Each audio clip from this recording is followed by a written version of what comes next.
वंदे मातरम. स्वातंत्र्य दिनानिमित्त मोदीजींनी राबवलेला घर घर तिरंगा उपक्रम हा फारच स्तुत्य आहे आणि जनतेच्या मनामध्ये राष्ट्रप्रेम जागवण्याच्या दृष्टीने फार गरजेचा सुद्धा आहे. याच निमित्ताने सर्व रस्त्यांवरती झेंडे विकणाऱ्यांची फारच गर्दी झालेली आहे आणि ती खरेदी करणाऱ्यांची सुद्धा. परंतु 16 ऑगस्ट होताच अनेक झेंडे आपल्याला कचऱ्यात पडलेले दिसू लागतील, जे की दृश्य मनाला फार वाईट वाटून देणारं आहे. तर राष्ट्रप्रेम हे काय ठिकठिकाणी झेंडे फडकवल्याने किंवा झेंड्यासोबत सेल्फी काढल्यानेच फक्त व्यक्त होतं असं नाही आहे ना.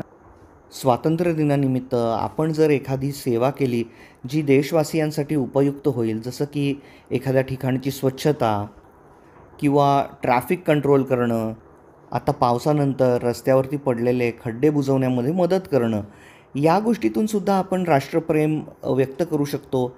यातूनसुद्धा आपण देशाची सेवा करू शकतो आणि ते सेल्फीज आपण टाकून लोकांना प्रेरणा देऊ शकतो.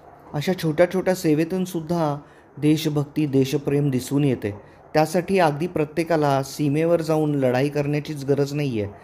आणि या सर्व गोष्टी आपण वर्षभरसुद्धा करू शकतो, कुठल्याही दिवशी. अगदी स्वातंत्र्यदिनीच केलं पाहिजे असंही गरजेचं नाही.